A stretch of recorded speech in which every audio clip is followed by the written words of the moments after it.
is breaking news as we come on the air. We are just under a minute from the closing bell on Wall Street right now.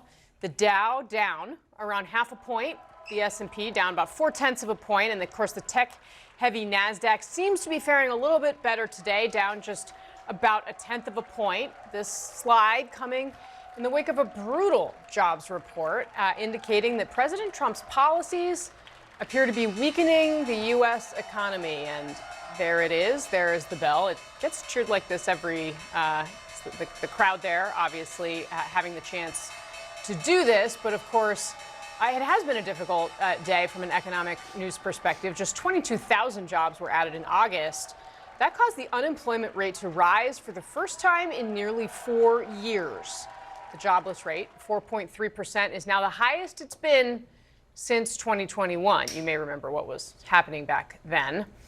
Manufacturing jobs fell for the fourth straight month, which means America has lost 78,000 manufacturing jobs so far this year. Now, of course, this is a president who ran on trying to bring back just these kinds of jobs, bring factories back to America. He promised a golden age. Today's numbers, nothing but bad news on that front. So let's be real, almost 8 months in, it is definitely Donald Trump's economy now. His tariffs, his strong-arming of businesses, and perhaps most notably of the Federal Reserve. The market's facing a massive amount of uncertainty. We're starting to get a little bit of a clearer picture of what that means, because today, faced with data showing that the economy is cracking, the administration's explanation, well, it's basically just to blame anyone except President Trump. The holdovers from the Biden administration they're just bent against the president's success. They're rooting against America and against Donald Trump, and that's got to end. This jobs number was certainly a little bit of a disappointment right now, but one of the things, there was a Goldman Sachs study that came out yesterday that showed that because the BLS hasn't really done a good job on its seasonal adjustment in August, that they tend to revise this number up by almost 70,000 jobs when they give you the revised number a month later. Jerome Powell should be embarrassed by this report because he has not done his job.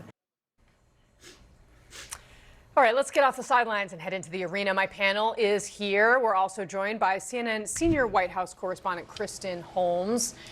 Kristen, so you heard there what some of these members of the administration are saying in public about this report. But how worried is the administration privately? They have got to be taking this more seriously than they seem to be in public, no?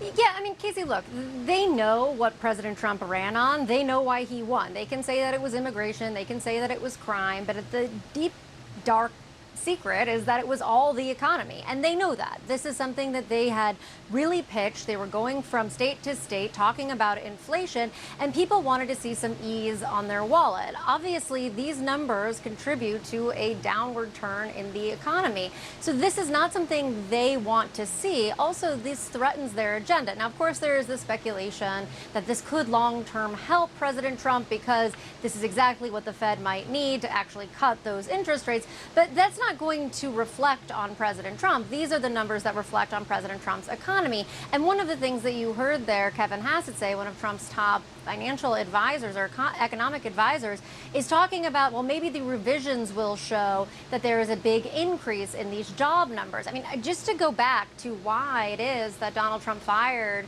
the commissioner of the Bureau of Labor and Statistics to begin with was because, one, he said the numbers were rigged and it was political, but two, he also said that all the revisions show that they weren't doing their job right. Well, now you have this, and they're saying essentially that they believe the revisions will be positive for them, but we've obviously seen what they looked like back in June. So this is not something that's going to go away right now. They are just kind of trying to downplay the headlines. One of the things that we also heard Howard Lutnick, who played a sound from there earlier, talk about was, oh, this is just the beginning of the economy, see where things stand in a year. Well, he was also saying at the beginning of this administration that it was now Trump's economy very early on, that he's taking over when we saw a surge in the markets. So, you know, everyone's using whatever language they want to try and distance themselves from these job numbers, try to point to a possible revision, but they are aware of what this looks like and how this can be damaging to President Trump's agenda as he moves forward. All right, Kristen Holmes getting us started today. Kristen, thanks very much for that reporting. My panel's here in the arena. CNN legal analyst Elliot Williams, CNN political commentator, Republican strategist and pollster Kristen Soltis Anderson, CNN political commentator Xochitl Hinojosa, and the former chief of staff to Vice President Mike Pence. Mark Short, welcome to all of you. Thank you very much for being here. Mark, I got to start with you here because for Lutnick to go on TV and say, well, this was just the holdover from the Biden team causing this, can you fact check that for us, please? Look, we know that this is Trump's policies that are creating this. I still think it's the starkest difference between his first administration and his second administration is this nonsensical trade agenda. In the first administration, he spoke tough. He always has been a protectionist, but really the tariffs were targeted to China and steel and aluminum. This global war on trade is just a whole different dynamic. The tariffs today are higher than they've been since Smoot-Hawley 100 years ago across the globe. And you're seeing the impact on jobs. I think in some ways, the fact that markets have remained near all-time highs and inflation has not really hit the levels of Dinner Biden has given a false sense of security to keep doubling down on this. But I think now it's a tough spot too, Casey, because now the courts are ruling that these tariffs are illegal. What's the incentive for other countries to want to strike a trade deal right now? Why not wait it out and see what happens next at the Supreme Court level? And so the administration, I think, is in a tough spot. And it's not just these bad numbers for several months in a row, but specifically the whole trade agenda was designed to say we're going to rebuild manufacturing in America. And it's 4 months in a row of declining jobs in manufacturing in the United States. So they're in a pickle, and this is going to be really hard for them to get out of. Yeah, I mean, and we can put up, on the screen the U.S. job, the chart, right? Month by month of jobs that were added or lost since this administration came in. And look at that. Now, what happened in April of 2025? Sochi. Liberation Day, I think they called it. That's right. They clearly liberated themselves from job creation. That's right. If you look at these bars. Yeah.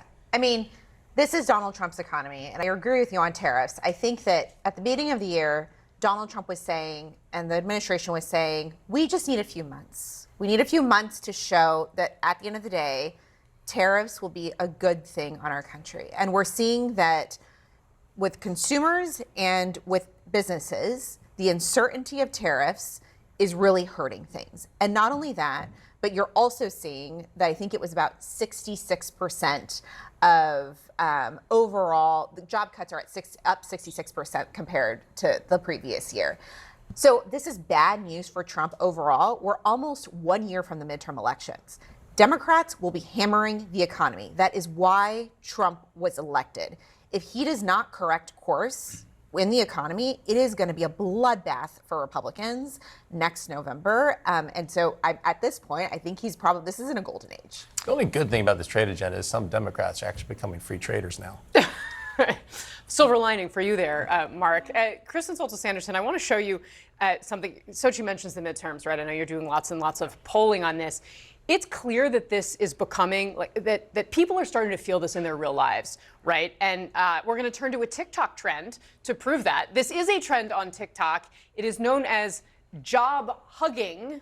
And it's because now all of a sudden people realize they really want to hang on to their jobs, even if they don't like them at all. Let's watch one person from TikTok talk about it.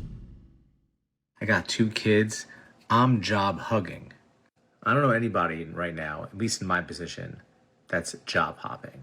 We're holding on to our jobs tightly, loving, kissing it, cuddling with it every night. I'm there to hug my job tightly, make sure it never leaves me. It shows that people are a little bit afraid of losing their jobs now, which is not something that was going on in more recent years. Yeah, I mean, the issue has been that the job market actually during a lot of the Biden presidency, because of there was this real tightness in the labor market, right? It was tough to hire, a lot of people sitting on the sidelines, in part because of policies that were making it beneficial. If you sat on the sidelines, you got generous benefits, and that all kind of went away, and now things have shaken up. But the problem is the cost of living piece has not been solved. And so if we were trading this for, look, cost of living has stabilized, but the job market is becoming a little bit less friendly, maybe that's an ebb and flow. But in this case, if it feels like everything's getting worse at once, that's not good news for this administration. And the other reason this is a big problem is the economy has always been Donald Trump's big strength, even in moments during his first term when people said, I don't like the tweets, I don't like X, Y, and Z. A lot of them would still say, but he's good for my pocketbook. He has to make that a reality if he wants to have a good midterm for Republicans. The trickiest thing in this, and the market today seemed to be reacting to the pretty dismal job numbers. We're not economists, we can all agree to that. My first thought when I saw that number was, gosh, do I trust that data? And because of the president a month ago firing the head of the Bureau of Labor Statistics because she was not providing data that he wanted to see, we have this question looming overhead of how much we can actually trust what's coming out of there.